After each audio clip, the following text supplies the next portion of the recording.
কে রাখলো? ও রেখেছে, কিন্তু ফুল এনে তো আমার হাতে দেয়। শুকনো ফুল কবে রেখেছে ও?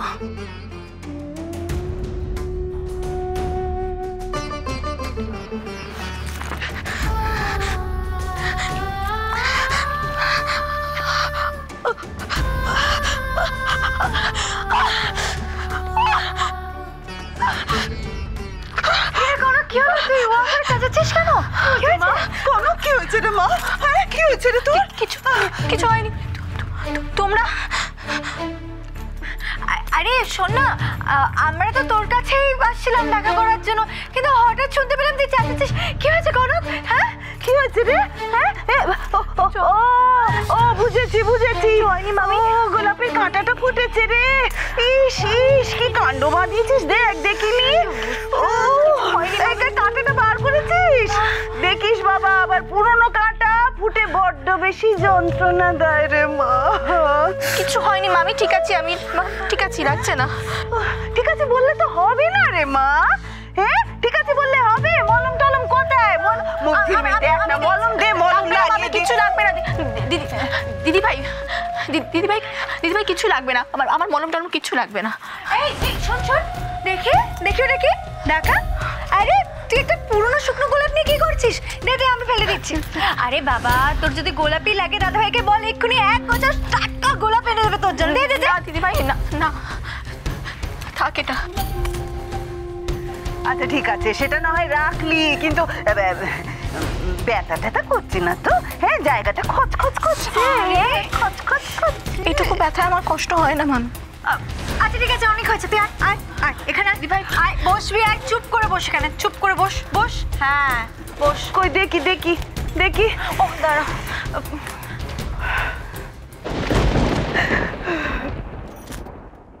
মামি খাচ্ছ কেন তুমি? কনক রে, তোকে না আমি জন্ম দিইনি, কিন্তু তাই বলে তোকে কি আমি বুঝিনি নাকি বুঝে কোনো ভুল করেছি? এখনো কি বুঝতে পারছি না গো? হ্যাঁ আমি তো জানি তোর মনের এই অবস্থা দেখে আমার মনটা যে কি হু হু করে, আমি তোকে বলে বোঝাতে পারবো না রে। মুখ বুঝে সব সহ্য করিস, কোনো কিছু কষ্ট হলে ঘরে গিয়ে গুমরাস, এগুলো তো শরীরের পক্ষেও ভালো নয় রে। দেখি দেখি। তুমি কি বলছো মামি? আমি বুঝতে পারছি না। আসলে কি বলতো কনক, মার না সকাল থেকে ভীষণ মন খারাপ, মানে তোর মুখটা দেখে না আমার খুব মায়া হচ্ছে রে। আর তুই তো জানিস খুব ভালো করি যে আমার থেকে মা তোর কথা একটু বেশিই ভাবে রে। সেই ছোটবেলা থেকে তোর মুখ চোরা স্বভাব, কারোর সঙ্গে মুখ ফুটে দুটো কথা বলতে পারতিস না। একমাত্র ঝিলমি আর আমার সেই খুতুতো ভাই, তার ছেলে দেবু, দেবুকেই তো 2-4টি কথা মন খুলে বলতিস। ও সেই দেবু, আহা ও তো খুব ভালো ছেলে। হ্যাঁ, আর দেবুর বাপ মায়ের তো বনকে খুব পছন্দ ছিল, একেবারে পাল্টি ঘর, কিন্তু সব উল্টো পাল্টা হয়ে বিয়ে হয়ে এলো সেই একেনে। আর তার থেকে বড় কথা কি বলো তোমা, কনকটা একটু লাজুক টাজুক টাইপের তো, আর এবারে লোকেরা না সবাই ওকে দাবড়ে দুবড়ে চুপ করিয়েই রাখে। চুপ করে থাকলে হবে মা? হ্যাঁ তুই যদি চুপ করে ঘুমড়ে গামড়ে থাকিস তাহলে ওরা কি তোর মনের কথা বুঝবে? আমার মনে কোনো কথা নেই মামি। মনে কোনো কথা নেই বললে কি হবে? তোর মুখ দেখলে আমি বুঝতে পারি তোর প্রাণটা হাহাকার করে কাউকে 2-4টে কথা বলার জন্য, মনের কথা বলার জন্য। আরে কাউকে না বলতে পারিস মা, আমাকে বল। আর আমাকে না হলে তোর বন্ধু বল, তোর দিদি বল, বোন বল, ঝিলমিল, ওকে 2টা কথা বলে মনটা একটু হালকা করবি তো। কনক, এই কনক কি রে, তুই তুই আমাদেরকে বলবি না? আমরা তো তোর আপনজনই তো, তাই না? তাই না? তাই এভাবে মনের মধ্যে কষ্ট চেপে চেপে রাখলে তো বুকটা দুম করে ফেটে একেবারে মরে যাবে রে।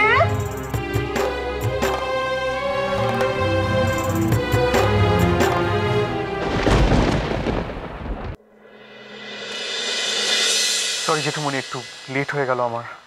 একটু না রে, অনেকটা।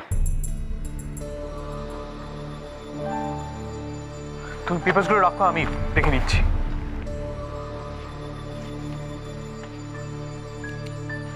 একটা জিনিস খুব অদ্ভুত লাগছে আমার।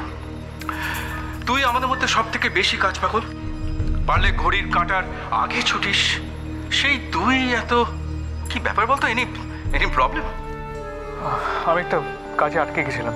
না না, আমি কোনো ক্ল্যারিফিকেশন চাইছি না, আমি জানি, তাও আমার মনে হলো তোমাকে বলা উচিত।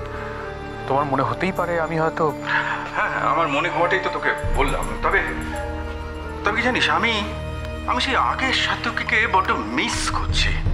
তোর মধ্যে সেই স্পিরিটটা অনেক কমে গেছে। কি কি প্রবলেম হচ্ছে বলতো? না, আমার তো কিছু প্রবলেম হচ্ছে না, তোমাদের কেন মনে হচ্ছে? তোর কাজেও অনেক ভুল চোখে পড়ছে না, ছোট সিলি মিস্টেক, কিন্তু এইটুকু ভুলও তো আগে হতো না। এটা একমাত্র আনমাইন্ডফুল হলেই তবে সম্ভব। সেই জন্যই তুই জিজ্ঞেস করছি, কোনো সমস্যা হলে তুই আমার সঙ্গে শেয়ার কর না, আমি হয়তো তোকে... আমার কোনো সমস্যা হচ্ছে না, আমি প্রমিস করছি যে আমার দিক থেকে কোনো আর ভুল হবে না। এটা বোধহয় তুই কাজের কথা ভেবে বললি, তাই না দাদা ভাই? দাদা ভাই, একবার ভেবে দেখ যে এরকম ছোট ছোট ভুল কিন্তু আমরা অজান্তে আমাদের কাছের মানুষটার সাথে করে ফেলি। মানে তুই কি বলতে চাইছিস আমি বুঝতে পারছি না। বৌরানীকে কষ্ট পেতে দেখলে আমার খুব কষ্ট হয়। আমি তোর কাছে কোনোদিনও কিছু চাইনি, আজকে একটা অনুরোধ করছি, প্লিজ এমন কিছু করিস না যাতে বৌরানী কষ্ট পায়। আমরা সবাই কিন্তু বৌরানীকে হাসি খুশি দেখতে চাই। এসব কথা হঠাৎ বলছিস কেন? কোনো কি তোকে কিছু... না না, বৌরানী আমাকে কিছু বলেনি, এটা আমার মনে হয়। আর আমার মনে হয় না আমি কিছু ভুল বলছি। দেখ অব্র, এটা অফিস, বাড়ির কথাবার্তা এখানে না বলাই ভালো। হ্যাঁ আমি জানি এটা অফিস, এখানে বাড়ির কথাবার্তা না বলাই ভালো, কিন্তু আমি তো বাড়িতে সব কথা বলার সুযোগটা পাই না, সেই জন্যই এখানে বলছি। বৌরানী এমন একটা মানুষ, তোর লাইফে অন্তত তুই সব কিছু বৌরানীর সাথে শেয়ার করতে পারিস, রাইট? তাহলে তোর যদি কোনো কিছু প্রবলেম হয়ে থাকে খুলে কথা বল, বৌরানীর সাথে শেয়ার কর। Thank you for your suggestion Abhra, এখন এইসব কথা থাক এখানে। আচ্ছা, আমি একটা কথা বলি না, তোকে একা না, তোদের দুজনকেই বলছি। আর না, এটা কোনো সাজেশন নয়, এটা আমার জীবনের অভিজ্ঞতা থেকে শেখা, আর সেটাই আমি তোদের সঙ্গে শেয়ার করব। তোরা দুজনেই ভালো করে মনে রাখবি, যা কিছু চাকচিক্য আমরা দেখি সেটা দেখে আমরা খুশি হব, বাড়ি ফিরে আপনজনদের সঙ্গে আনন্দ করব, আর বদ্ধ ঘরে বউকে ভালোবাসবো। এটাই হবে আমাদের জীবনের মূল মন্ত্র, আর এটাই হচ্ছে সুখের চাবিকাঠি। বোঝা গেল? জেঠুমনি, তুমি সবসময় আমার আইডল ছিলে আর থাকবে, তোমার কথাগুলো আমি মনে রাখবো। শুধু মনে রাখলেই হবে না, কিন্তু এটাকে প্রয়োগ করতে হবে, তবেই দেখবি সুফলটা পাবি। আমি জানি, কিন্তু তোমাদের কথা শুনে আমার মনে হয়েছে যে আমার ওপর থেকে একটু হলেও তোমাদের ভরসাটা উঠে গেছে। আমি তোমাদের খালি এটাই বলবো যে আমার উপর ভরসাটুকু রেখো প্লিজ। ওরে পাগলা, তোর উপর ভরসা আছে বলেই তো এতগুলো কথা বললাম। তুই আমাদের গর্ব, we are proud of you. একদম ঠিক বলেছো বাবা, we are really proud of you.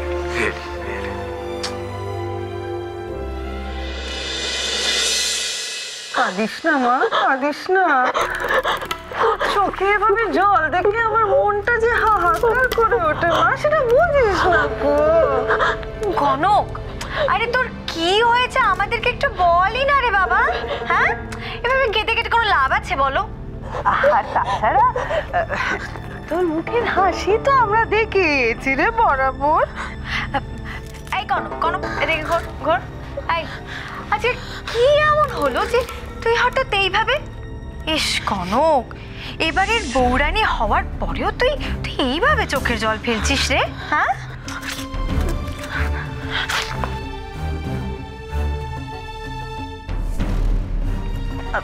আরে ঝিলমিল, তুই এভাবে ওকে বলিস না রে। মেয়েটা কত কষ্ট চেপে রেখেছে বলতো মনের মধ্যে, সেজন্যই তো আজ চোখ থেকে অমন করে ঝরঝর করে চোখের জল পড়ছে রে। আহারে বাবা, আর সত্যি তো কম তো দিন হয়নি বিয়ে হয়েছে মেয়েটার। হ্যাঁ, একটা নয় ছেলে পুলে হলে বরকে সংসারে বেঁধে রাখা যায়, নইলে তো এরকমটাই। আমি সেই জন্য চোখের জল ফেলছি না মামি। তাই আমার খালি মনে হয় আমি এবারই যোগ্যই হতে পারিনি। সে আর বলতে।